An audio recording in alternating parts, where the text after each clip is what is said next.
E gostaria de agradecer ao nosso convidado, o Paulo Cogos, que está aqui hoje para nos explicar essa vertente nova, de uma visão nova de política, que é o anarcocapitalismo. Então, Paulo, por favor, se você puder nos explicar mais ou menos como que funciona, de onde surgiu o anarcocapitalismo? Boa noite, Estrela Carina, boa noite aos nossos telespectadores. E é uma honra estar aqui para discutir um tema tão heterodoxo, tão negligenciado pelo mainstream. Então, acho uma excelente iniciativa debater um tema como esse. O anarcocapitalismo tem as suas origens muito antigas. Ele junta uma filosofia política libertária e, mais recentemente, os ensinamentos da Escola Austríaca de Economia. As origens do anarcocapitalismo remontam desde a China antiga. Por exemplo, Lao Tzu, Chuang Tzu, passam pelos ensinamentos cristãos. Há muitas passagens na Bíblia que são consideradas libertárias. Há até trechos da Bíblia que nos ensinam economia sob uma ótica de liberdade econômica.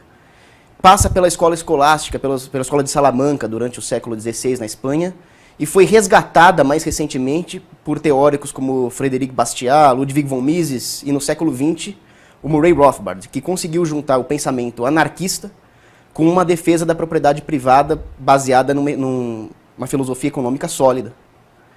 Então, hoje o anarcocapitalismo vem crescendo no mundo, há cada vez mais gente discutindo esse tema, cada vez mais gente lendo autores de escola austríaca, lendo autores libertários, e com a internet, esse crescimento está se dando de forma exponencial. Porque na academia, a escola austríaca e o libertarianismo são muito negligenciados. Ela é engessada. Ela deixou de ser um ambiente de debate de ideias e passou a ser um ambiente de doutrinação. A mesma coisa com a maior parte da mídia mainstream. Mas na internet, as pessoas conseguiram ter contato com essas ideias porque a internet ela tem características mais espontâneas. E da espontaneidade surgiu esse contato. E por causa dessa concorrência de ideias, o anarcocapitalismo, que é uma excelente ideia, tem se sobressaído. Entendi. E vocês se organizam, então, hoje, pelo que eu entendi, bastante pela internet. Vocês têm outros encontros, vocês participam das manifestações que estão tendo hoje no país? Como que funciona esse encontro pessoal, assim? Olha, o encontro pessoal é uma coisa que nós deveríamos investir mais. Nós temos muita solidez e coerência nas ideias, mas nós deveríamos ter mais encontros. Porque, por enquanto, nós estamos muito restritos à internet, a certos grupos de Facebook, a sites hoje ainda obscuros. Mas, aos poucos, os libertários estão marcando alguns encontros, tem um happy hour libertário, tem alguns eventos de escola austríaca, que deverão se difundir, eu espero. Eu tenho fé em Deus que isso vai acontecer. Quando você diz sites obscuros, você quer dizer o quê? Que eles não são muito divulgados ou que eles ficam naquelas páginas secretas da web, que realmente tem que ter senha para ter acesso? Como que funciona? A Deep Web. A Deep Web é interessante, mas os sites que eu me refiro, eles são simplesmente pouco acessados. Entendi.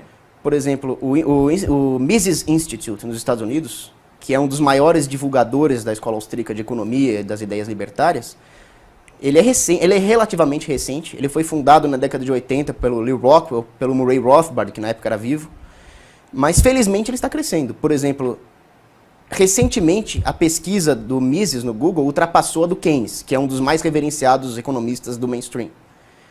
Mas, por enquanto, os sites ainda são obscuros se comparados à Globo, à Veja, o mainstream, a Carta Capital.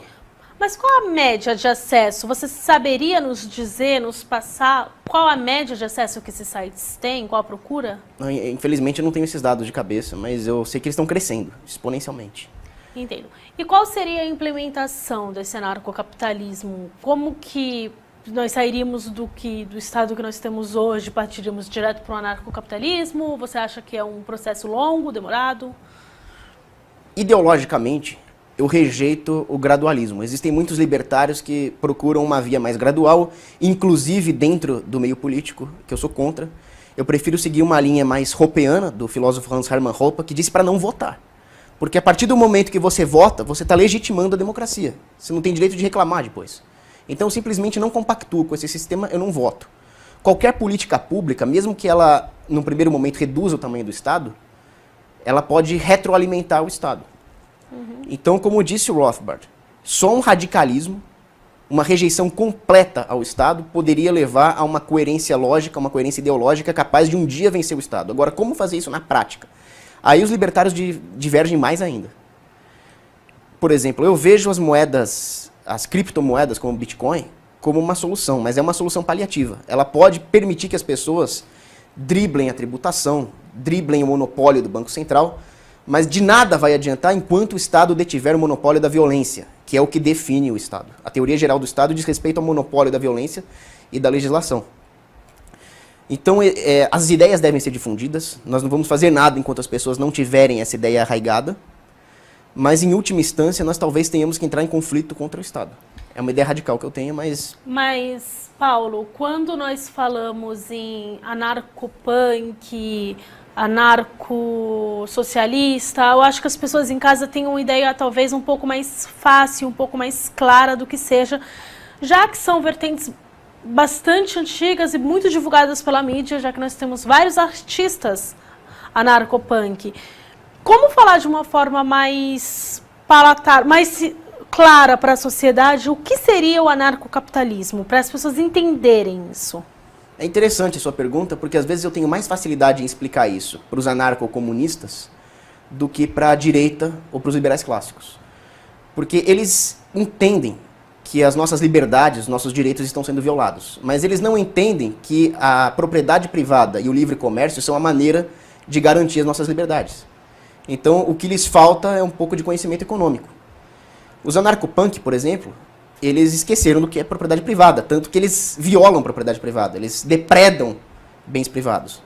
E eles não têm nenhuma ideologia. Se você perguntar para um anarcopunk o que ele defende, o que ele está fazendo ali, ele provavelmente vai babar na frente da câmera.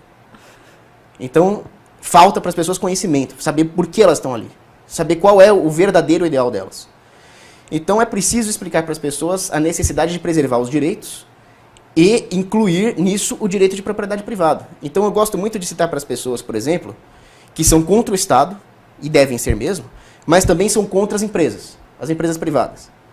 Elas têm que lembrar uma coisa que Frank Zappa falou, que o Estado é simplesmente a divisão de segurança corporativa do grande capital. E a política seria a divisão de entretenimento do complexo militar industrial.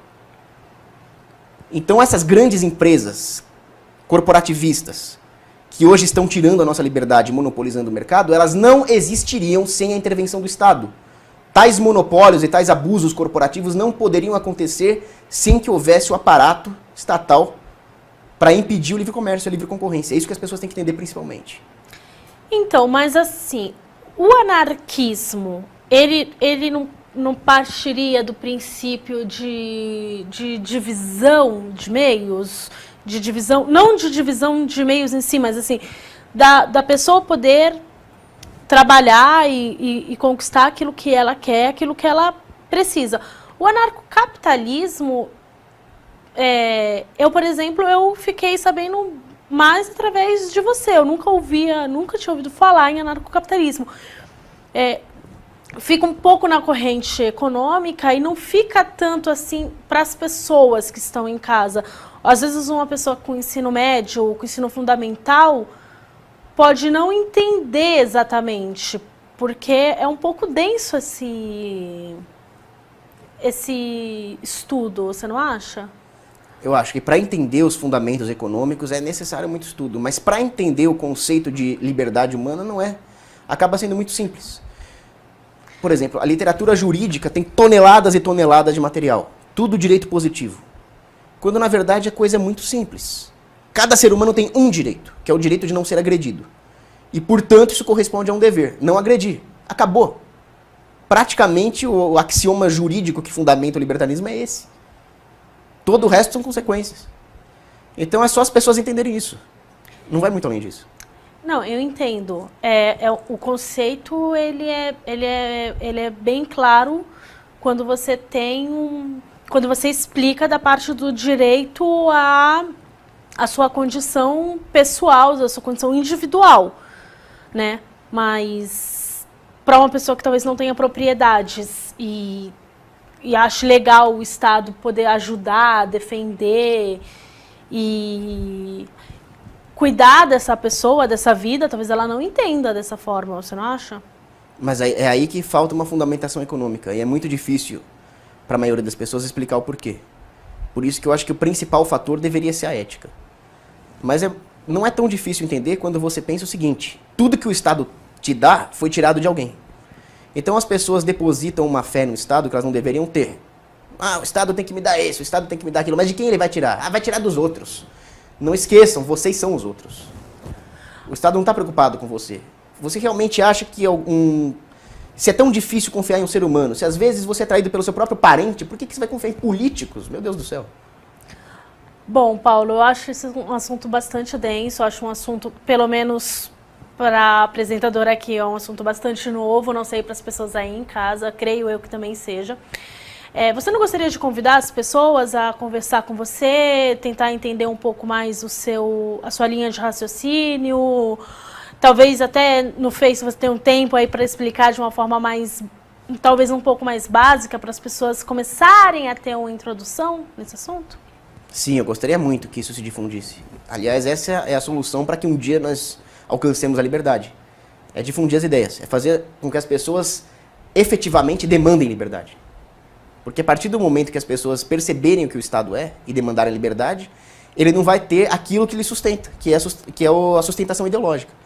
O Henry Ford, que ele tem vários crimes na ficha dele, mas não deixa de ser um sujeito inteligente, ele falava o seguinte: quando as pessoas perceberem o que o sistema financeiro é, vai ter uma guerra civil amanhã. Mas aí elas têm que perceber. Então eu concordo com você, teria que explicar, teria que convidar as pessoas a participar do debate, difundir as ideias, principalmente. Bom, o nosso tempo acabou. Eu gostaria de agradecer ao Paulo. Eu gostaria de convidar vocês a entrar na página, nas redes sociais do Paulo Cogos. Eu acho que ele vai ficar bem... acho que vai ser legal para ele poder explicar um pouco melhor isso, poder explicar essa visão de Estado que ele tem, que é um pouco diferente, talvez, da grande maioria.